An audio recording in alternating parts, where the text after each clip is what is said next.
Tonight, the governor talks budget with business leaders here in DeKalb. The university wants to spend millions rehabbing the student center. And Thanksgiving brings a week of charity here at NIU. We'll explain. NTC News Tonight starts right now. You're watching NTC News, DeKalb County's only television news source, on the campus of Northern Illinois University and from the Northern Television Center. This is NTC News Tonight. The Illinois budget hangs in limbo, and Governor Bruce Rauner defends his actions on the state budget crisis. Good evening, I'm Darius Parker. And I'm Chris Larsen. NTC reporter Stefanie Royce takes us to the Home Student Center on Thursday night, where the governor gives his view about the incomplete budget. DeKalb County's business owners are gathering here tonight at the Duke Ellington Ballroom to welcome the guest of honor at the DeKalb County Economic Development Corporation's annual State of the County Address and Dinner, Governor Bruce Rauner. While many people are looking forward to the governor's arrival here in DeKalb, there are almost about as many people here on campus to protest it.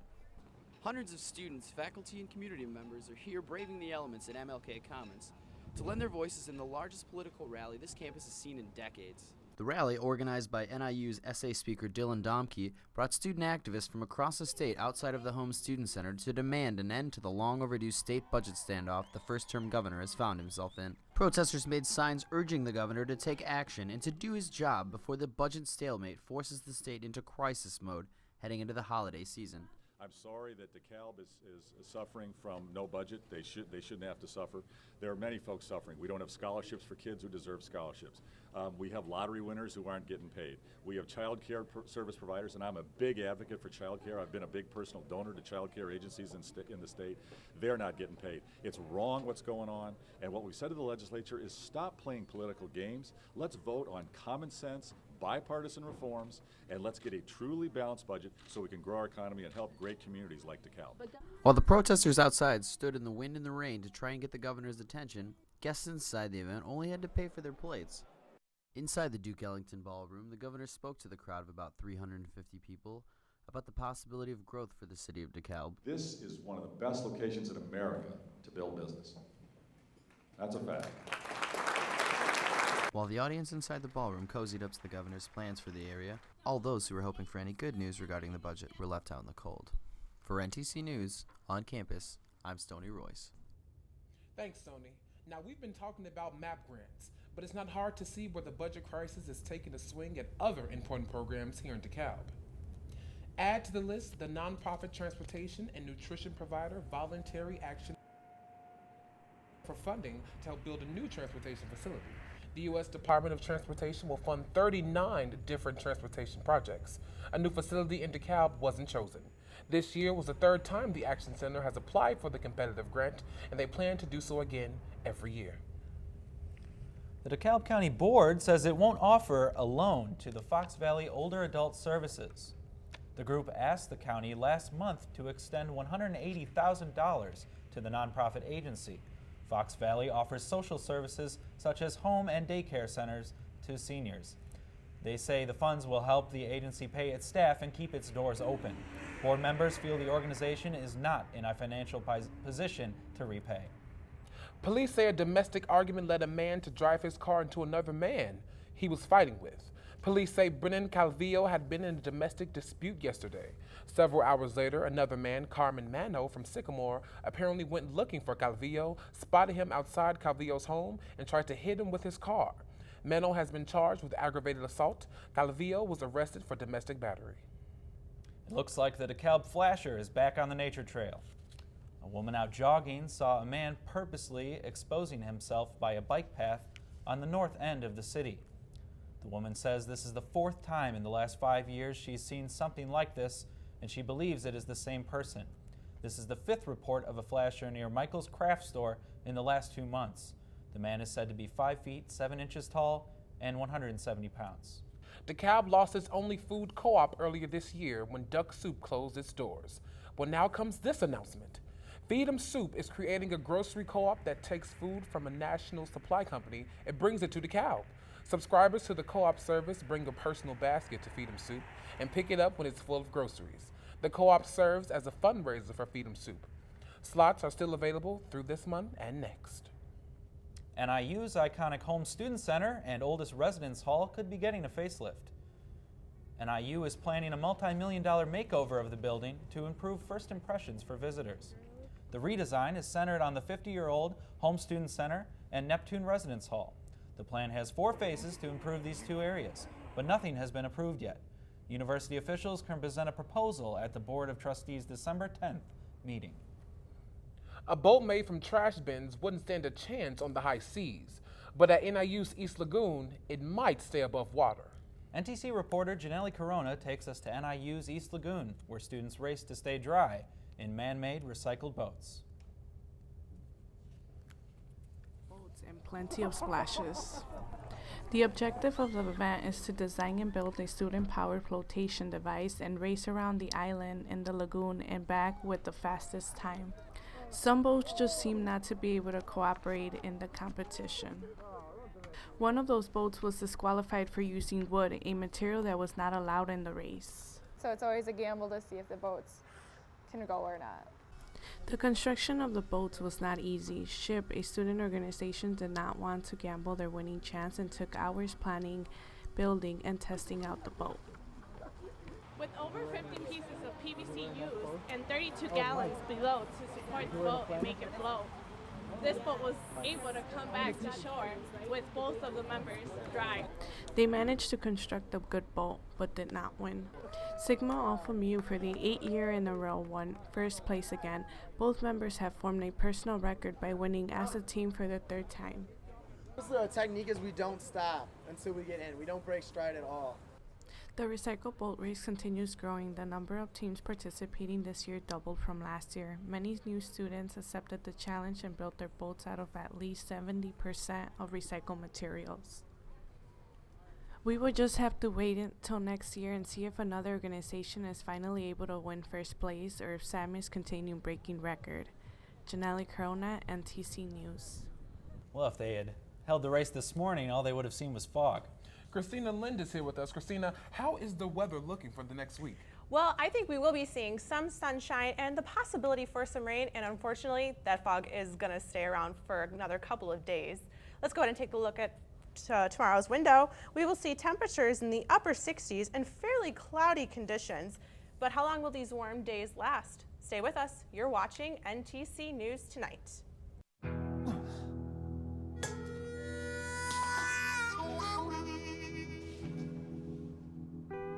Get caught buzzed driving, and you could do some hard time. Craig, knock it off. Sorry, Mom. It could cost you around $10,000 in fines, legal fees, and increased insurance rates. And that could set you back a few years. Buzzed, busted, and broke. Because buzz driving is drunk driving.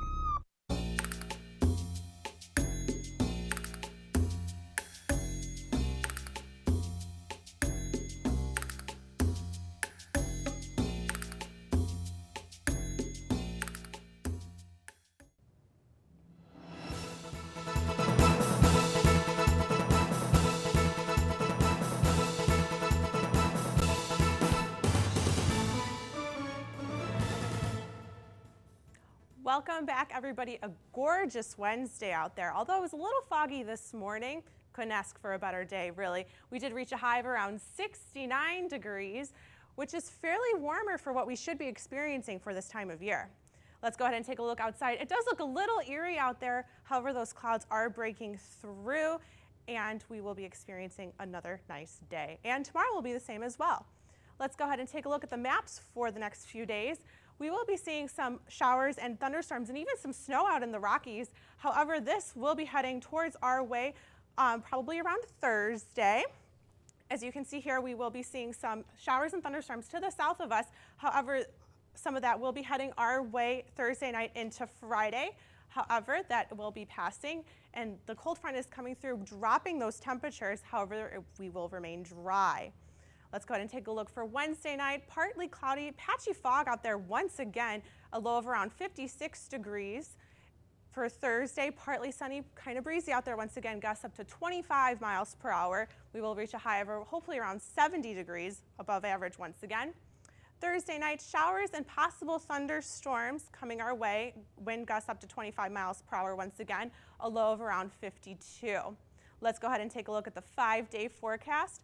Thursday seems to be the only day left in the area where we will be experiencing 70-degree temperatures. And once again, we will see that rain, dropping our temperatures, and we will kind of remain in the 50s for the rest of the week. But it is fall and it's that time of year. That's it for weather. Now let's send it back to the desk. Thanksgiving is around the corner, and here at NIU and the surrounding community, you can put the word giving in capital letters. Again this year, people of all ages are joining in by filling care packages to send to starving children. This is all part of Hunger and Homelessness Awareness Week coming up in 2 weeks. Destiny McDonald is one of the people coordinating all the events for this charity week. And indeed, we're talking about an entire week of activities to address hunger and homelessness. Destiny, one of the biggest draws every year seems to be the manna pack bagging and assembling. Yes. Give us some background. What is everyone packing and where does all the food go? So Feed My Starving Children has created these manna pack meals, which are scientifically created to reduce malnutrition. And they include rice, soy, veggies, things of that nature. And each bag feeds 6 children. So once those are packaged, they then ship them off to different organizations who work with those who are in need of food. So they work with a lot of different organizations around the world. And that's just one volunteer event, but you're asking people to spend a night being homeless in a sense. Can you explain that? Yes, so the University Honors Program is sponsoring an on-campus sleep out where we're asking students and staff, whoever wants to participate, to sleep out in the commons, just to bring awareness to homelessness in DeKalb and in the nation, and for people to get a feel of what it's like to be cold, because usually when we try to do this event, they can't take it and the students will end up going inside. So we'll see if people can actually bear it, but it's really eye-opening to see what someone who is homeless has to go through on a daily basis. So how did you get involved in all of this, Destiny? Well, I'm the assistant director for community service, and so I work with a lot of initiatives that bring awareness to a lot of different social issues that we have. And Hunger and Homelessness Week is something that I think the university is passionate about doing every year. Other institutions participate in this week every year. It happens 1 week before Thanksgiving, around the time when people are with their families and eating, so just bringing light to hunger in our nation and homelessness as well. So there's so much generosity involved in this and a lot of work for those of you organizing this, I'm sure. Right? Yes, it's a huge university effort. It's not just my department and me. There are a lot of different organizations. I mentioned the University Honors Program. There are a couple other offices and student organizations that are sponsoring food drives, clothing drives, and just helping to coordinate all these events. We really want to bring awareness and make sure everyone knows how they can help and not just, a lot of people think, when you think of hunger and homelessness, it seems like such a big thing that can't be solved, but small acts can do a big job, so a lot of people are really helping out. Destiny, I'm sure you have a very busy few weeks ahead of you. Thank you for taking the time to talk with us here at NTC. Really appreciate it. Thank you for helping me spread the word. No problem. Thank you. Townships might be out of luck getting state money for road salt this winter. And the state capitol will be missing some Christmas spirit this season. These are today's state lines. The budget impasse strikes again. Illinois is more than $181 million behind in distributing monthly motor fuel tax revenue to municipalities, counties, and other local governments. The delay is especially hard for rural townships that use that money towards road repairs and road salt. Illinois budget impasse will replace the Grinch when it comes to decorating the state capitol dome this year. The Illinois Secretary of State's office have announced they will skip the tradition of stringing Christmas lights on the Capitol dome. Police are looking for a woman who tried to lure 2 children into a car in Bensonville.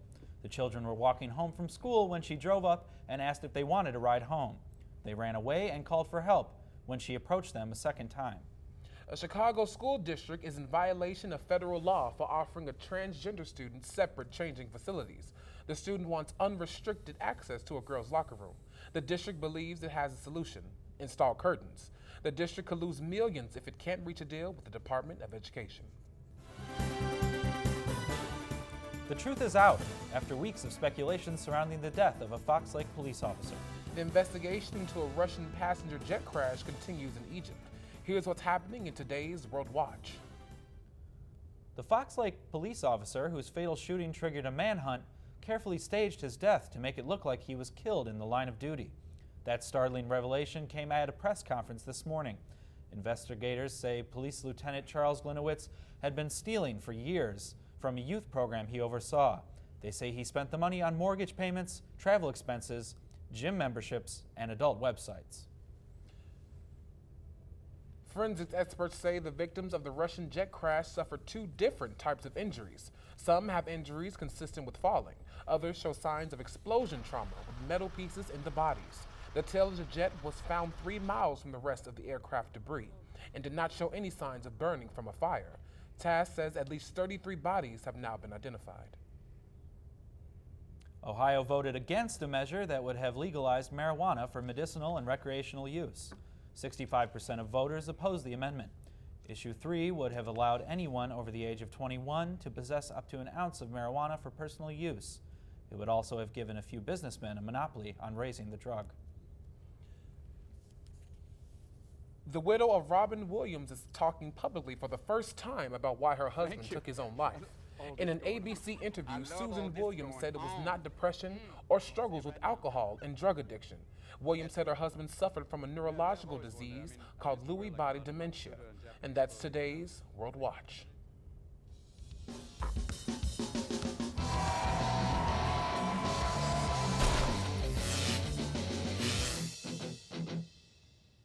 Hey everyone, welcome to NTC Sports. I'm Emily Beebe. It was a dramatic win for the Huskies football last night. You might even call it an upset. NIU took on the 24th ranked team in the country, the undefeated Toledo Rockets. The Huskies were trailing the Rockets until the fourth quarter when they were able to get ahead and close out the game 32-27. Let's check it out. Midway through the first, Drew Hare launches the ball down the middle to Tommy Lee Lewis, finds him wide open. That's a 67-yard touchdown, and it ties the game 7-7. In the second, Hare loses his footing and suffers an apparent leg injury. He has to be helped off the field, and Ryan Graham comes in at quarterback. 2 minutes left, Joel Bugnot pushes through the line into the end zone, and the Huskies beat the Rockets 32-27. Let's move over to the NHL, and the Chicago Blackhawks win against the LA Kings. Third period, 2-1, Patrick Kane brings the puck into the zone and snaps off the wrist shot that ties the game. Kane with the puck behind the net, passes to Taayu Teravainen, who scores. That makes it 3-2 Hawks. Kings on the power play, but it's the Blackhawks Unisimov with the goal to ice the game. The Hawks take the Kings 4-2. The Chicago Bulls got blown out last night by the Charlotte Hornets and a 25-point loss. Let's take a look at how that game played out. Hornets on the break, Jeremy Lamb blows by Doug McDermott, bounce pass to Cody Zeller for the two-handed slam. It's 34-19 Hornets. Kemba Walker drives up the middle and makes his layup. Walker again to Al Jefferson, back inside to Walker, who kicks it out to Jefferson, who knocks down the jumper. The Bulls just can't make it back into the game, and the Hornets rout the Bulls 130-105. Let's move back to the NIU Toledo game and a one-handed catch from our very own Kenny Galladay for our play of the day. Fourth quarter, 2nd and 6. Ryan Graham looks to Kenny Galladay. He makes the one-handed grab in the corner of the end zone. That's a touchdown for Northern Illinois. Why don't we just go ahead and take another look to make sure he gets a foot in bounds. Ryan Graham with the pass, and there you go. He gets that foot in bounds. The Huskies take the Rockets 32-27, and Kenny Galladay takes the play of the day. We'll have another big matchup against Toledo on Friday when the Huskies volleyball take on the Rockets at home. Thanks for watching. Ryan Mack will have more for you this same time Monday. Have a great week. Forget the lettuce. A team claims a record with a different type of salad. What are those little round things? Find out after the break. Tamati, congrats. Congrats on paying off all those student loans. Finally, right? How'd you manage that anyway? I started tracking my spending, changed a couple of habits. Wow, I'm kind of living paycheck to paycheck right now. I don't even know how I'm doing it. Well, have you tried saving a little? I want to, but where's that money gonna come from? Bill collectors, they're the worst. Am I right? When it comes to financial stability, don't get left behind. Not home. Get tools and tips for saving at feedthepig.org. Peru takes the cake, or in this case, the salad, for the world's biggest quinoa salad on record. Take a look at this. Peruvian chef Rosa Polo led a team in Miami, Florida in preparing the huge salad. The team used more than 1,500 pounds of quinoa. The team wants to promote healthy eating. A recent Harvard study says eating a bowl of quinoa a day could cut your risk of premature death. And from the healthy to, well, an excuse to eat leftover Halloween candy. Today is National Candy Day. From chocolate and licorice to marshmallows. Unwrap your favorite sweet today and enjoy. Sounds like a dentist's worst nightmare. But a child's dream. NTC News Tonight is produced and directed by students here at NIU. I want to thank you all for being with us. We hope the rest of your evening is sweet. Thanks for watching. Goodbye, everyone.